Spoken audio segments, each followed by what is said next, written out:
आज के सत्संग का शुभारंभ राम रस से हो रहा है। संसार के बहुत से रस पान करने के बाद भी मन में फीकापन रहता है, चित्त में यह शांति रहती है। दुनिया का कोई भी रस आपको शांति नहीं दे सकता है, सुख नहीं दे सकता है। मुख्य रूप से दो रस हैं, माया का रस और राम रस। माया का रस लेते लेते तुम बूढ़े हो गए हो, माया का रस लेते लेते तुम बीमार भी हो गए। माया के रस में डूबे डूबे तुम्हारी उम्र बीत गई है, लेकिन सुख नहीं मिला। माया का रस आकर्षित करता है, तुम्हें खींचता है ऐसे जैसे चुंबक खींचती है। और माया रस की विशेषता है, माया रस को देखकर लगता है कि इसमें बहुत सुख होगा, लेकिन माया रस में जो फंसता है वो बहुत दुख पाता है। माया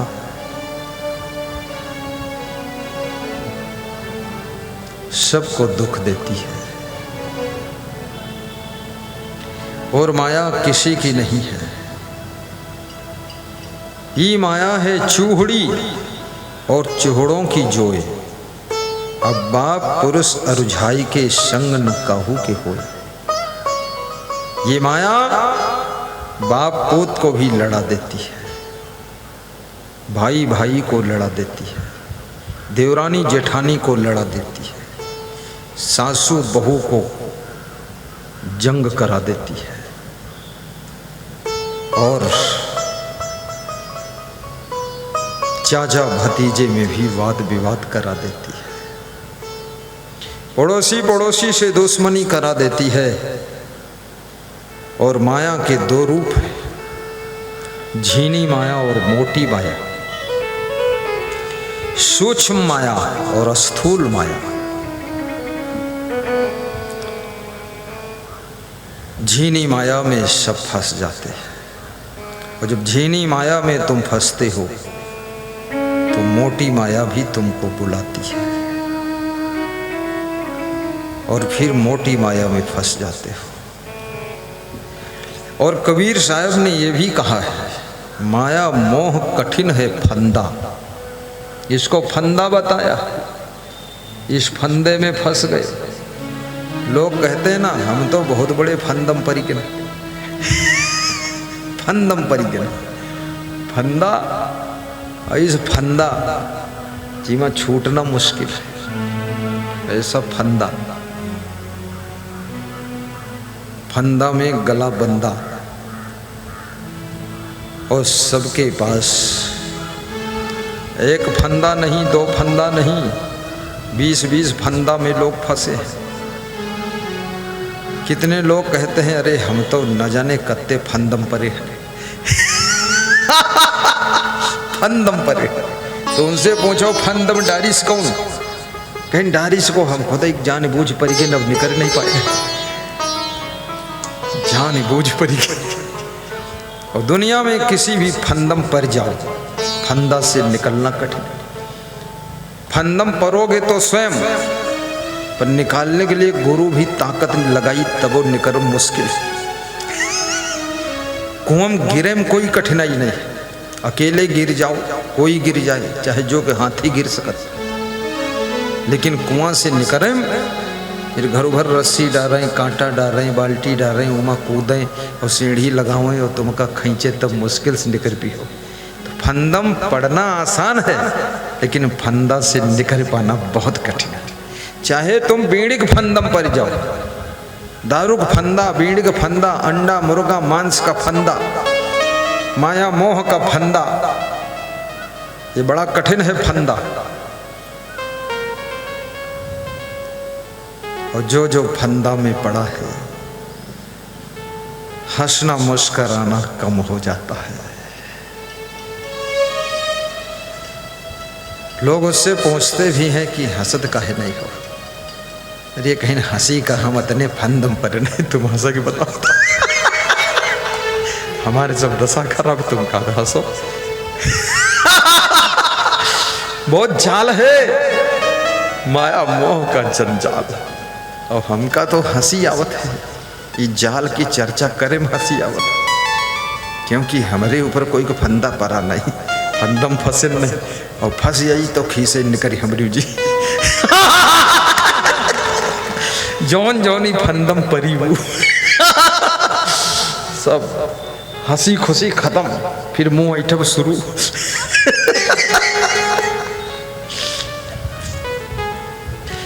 इसलिए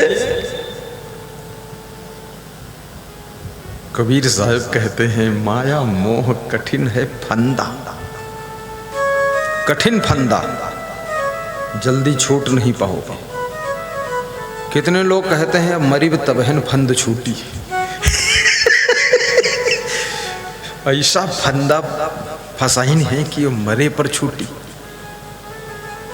लेकिन ये भी भूल है, तो मर जाओगे फिर भी ये फंदा ना छूटी। ये फंदा अगले जन्म तक जाई साथ, फंदम परन रही हो। अगर इसी जन्म में छूट गए, नहीं तो अगले जन्म में ये फंदा साथे में रही। और स्त्री हो चाहे पुरुष हो, लड़का हो या लड़की हो, फंदा सबके लिए इंतजार कर रहा है। जन्म लिया कि फंदा तैयार है। इसलिए माया मोह कठिन है फंदा, कठिन फंदा है ये। कबीर साहब बहुत बड़ी बात कह रहे हैं। ये माया मोह का फंदा बहुत कठिन है। तुलसीदास ने भी बहुत सुंदर चौपाई कही है रामायण में। मोह सकल व्याधि निकर मूला, जहिते पुण्य उपजई बहुसूला। दोहरा दिया करो, गा दिया करो, याद हो जाए तो कम से कम कुछ फंदा वंदा घर में जाए गाओ तो कुछ फंदे खुल जाए।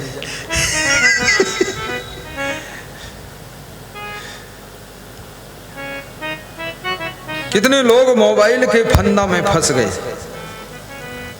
बिना जरूरत हर समय बस चलता रहता है। पढ़ना लिखना सब चौपट। माँ बाप कहते हैं मोबाइल छोड़ दो बेटा, बेटा कहता है आपको छोड़ दूंगा, मोबाइल नहीं छोड़ूंगा। जिसने मोबाइल बनाया है लूथर वैज्ञानिक, उसका मन बहुत दुखी हुआ। वो कह रहा था मुझे नहीं ये मालूम था कि मोबाइल में इतना लोग फंस जाएंगे। मोबाइल के फंदा से भी विद्यार्थी को बाहर निकलना चाहिए।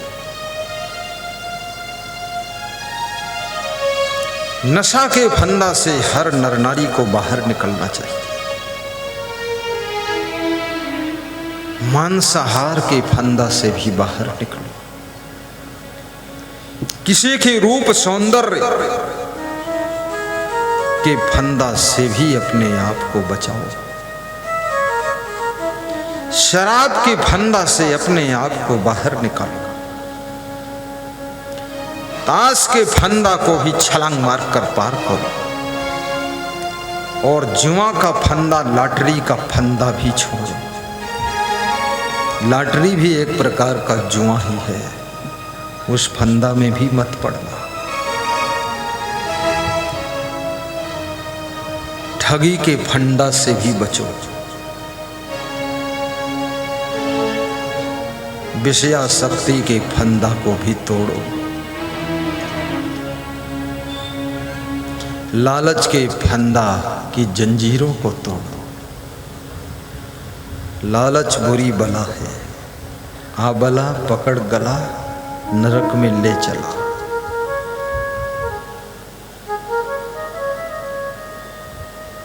कांटा के ऊपर लगा हुआ आटा देखकर मछली को लालच आ जाता है कि मेरे लिए कोई नाश्ता लाया। मछली को मालूम ही नहीं कि तुम्हारा कौन यहाँ साला है कि जीजा है जो नाश्ता लाएगा। नाश्ता नहीं, मौत का रास्ता है।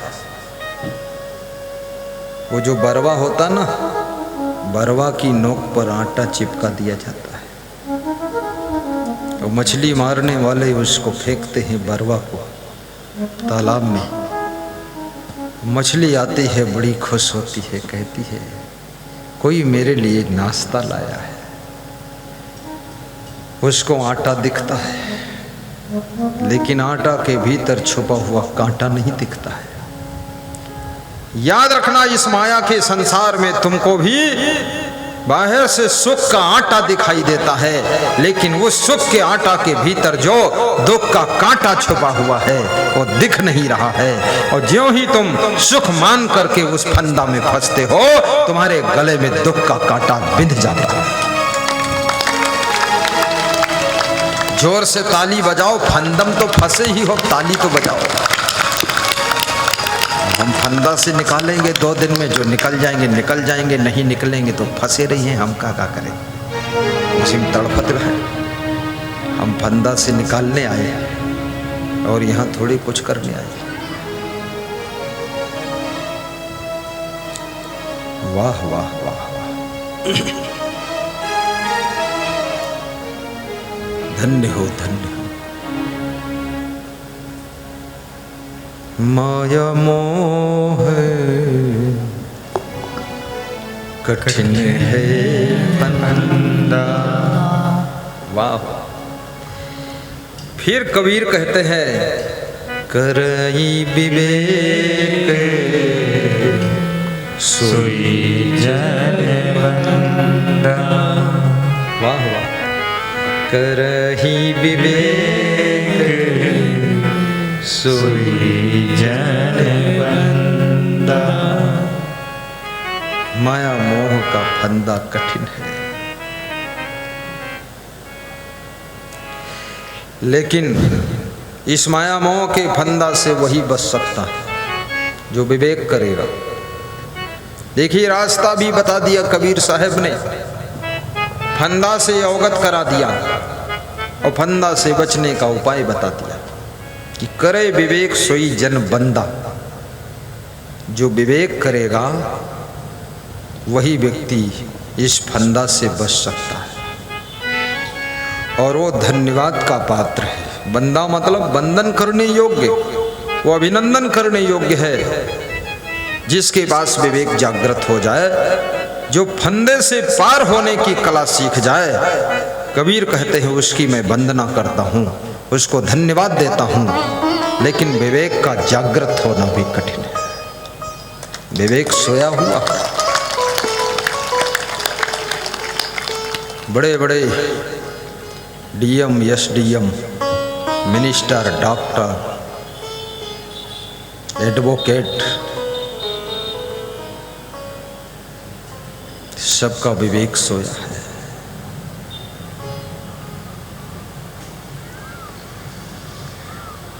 कितने गृहस्थों का भी विवेक सोया हुआ है। विवेक कैसे जागेगा, कहां से विवेक होगा? बिनु सत्संग विवेक न होय। बिना सत्संग के विवेक नहीं होगा। विवेक नहीं होगा तो क्या होगा? विवेक नहीं होगा तो दुख होगा, चिंता होगी, टेंशन होगी, स्ट्रेस होगा, तनाव होगा, पीड़ा होगी। बस चिल्लाते रहो जिंदगी भर। विवेक वह शक्ति है जो तुम्हारे समस्त दुखों को एक साथ खत्म कर देता है और दुख के कीचड़ से तुमको कमल बनाकर बाहर करता है। विवेक बहुत बड़ी चीज है। मैंने सुना है एक व्यक्ति अपने द्वार पर कुर्सी डालकर उदास बैठा था। कुर्सी पर तो बैठा था लेकिन उदास था।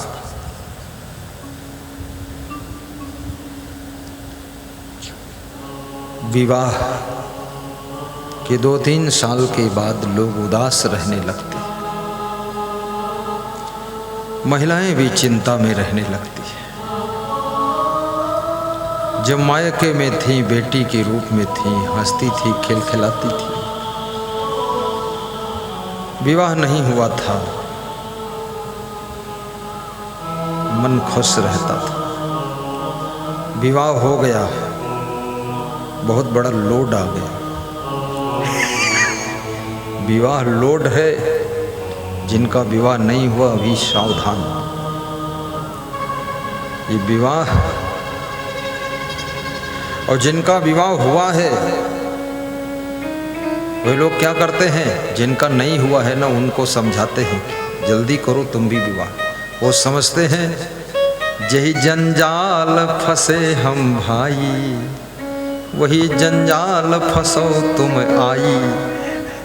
तुम भी आओ, फंसोगे नहीं तो हमको हंसोगे, तुम भी इसी में आओ। समझा करके उसको भी उसी में गांठ लेते। जब ते ब्याही राम घर आए, तब तो झंझट रोज लगाए। भगवान राम का विवाह हुआ उसी दिन से लफड़ा शुरू ही हुआ। उनके तो विवाह में ही शुरू हो गया था। परशुराम लड़ने के लिए आ गए थे। तो क्या मतलब विवाह फिर नहीं करना चाहिए क्या? नहीं नहीं, इतना मत डरो, कर लो कर लो। जब करोगे तभी तो हम प्रवचन सुनाएंगे। नहीं, बीमारी नहीं होगी तो डॉक्टर क्या करेगा? जब तुम परेशान नहीं होगे तो हम क्या करेंगे? इलाज तो तभी हम करेंगे। विवाह करने के बाद सत्संग से जुड़ जाइए। और जिनकी इच्छा नहीं है विवाह करने की, जो साधु बनना चाहते हैं तो साधु बन जाइए। साधु बनना बुरा नहीं, बड़ी अच्छी बात है। जैसे मैं साधु बना, हम साधु हैं, महात्मा संत।